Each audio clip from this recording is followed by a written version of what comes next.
మారణ హోమం సృష్టించిన ఉగ్రవాదులను వేటాడి చంపడం ఓల్డ్ స్టైల్. ఇప్పుడు ఇండియా కొత్త స్టైల్ను ఫాలో అవుతోంది. పాత్రదారులు మాత్రమే కాదు, సూత్రధారులపై ఫోకస్ చేస్తోంది. ఇప్పుడు భారత్ జరిపిన దాడులను చూస్తుంటే కొత్త ప్యాటర్న్ కనిపిస్తోంది. ఇంతకీ ఏంటిది? ఒసామా బిన్ లాడెన్ను వెతికి చంపిన అమెరికా. యహియా సిన్వర్తో వేటాడిన ఇజ్రాయెల్.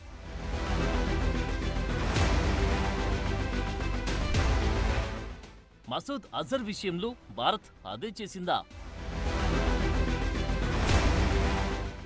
మసూద్ అజర్ క్యాంపుపై మిసైళ్ల దాడి ఆంతర్యమేంటి?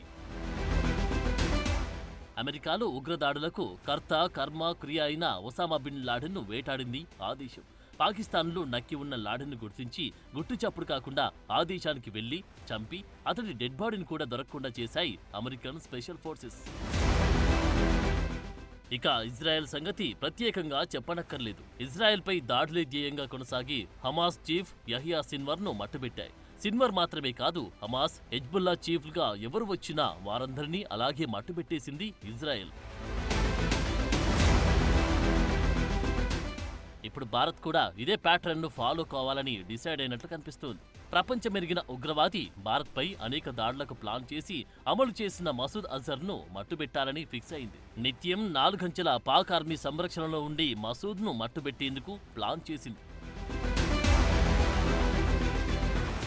పాక్ ఆర్మీ పోస్టులపై బాంబులు పడకూడదు, పాకిస్తాన్ పౌరులకు అపాయం జరగకూడదు, ముష్కర మూకలు మాత్రం రక్తం కక్కుకొని చావాలి. ఇదే లక్ష్యంతో పిన్ పాయింటెడ్ గా అటాక్ చేసింది భారత్. పాకిస్తాన్కు నీళ్లాపితే మీ శ్వాస ఆపేస్తాం, సింధు నదిలో రక్తం పారిస్తామంటూ పేట్రేగిన మసూద్ అజర్ను టార్గెట్ చేసింది.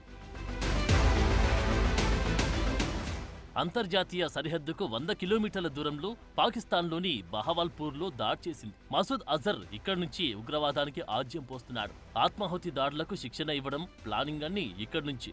ప్రస్తుతం జైషే నెంబర్ 2గా ఉన్న ముఫ్తీ అబ్దుల్ రవూఫ్ అస్గర్, మౌలానా అమర్ ఇతరుల కుటుంబ సభ్యులు కూడా ఇందులోనే ఉంటున్నారు. అంతేకాదు, ఈ క్యాంపస్లో 600 మంది ఉగ్రవాదుల ఇల్లు కూడా ఉన్నట్టు ఇండియన్ ఇంటెలిజెన్స్ ఏజెన్సీలు గుర్తించాయి.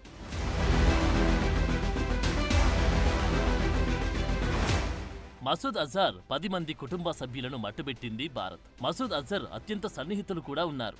మసూద్ అజర్ అక్కడే ఉన్నాడని దాడులు చేసింది. కానీ కాశ్మీర్ ఉగ్రదాడుల తర్వాత అజర్కు భద్రత పెంచిన పాక్ ఆర్మీ అతడిని సురక్షిత ప్రాంతాలకు తరలించినట్టు చెబుతున్నారు. కానీ ఉగ్ర క్యాంపులతో పాటు దీనికి ఊతమందిస్తున్న అసలైన మాస్టర్ మైండ్స్ ను వేటాడాలని భారత్ ఫిక్స్ అయినట్టు కనిపిస్తోంది. ఇప్పటికే పాకిస్తాన్లో అనేక మంది ఉగ్రవాదులు, ఉగ్రనేతలు గుర్తు తెలియని వ్యక్తుల చేతుల్లో హతమవుతూ వస్తున్నారు. ఇప్పుడిలాంటి సీన్స్ మరింత పెరిగే అవకాశం క్లియర్ కట్ గా కనిపిస్తోంది.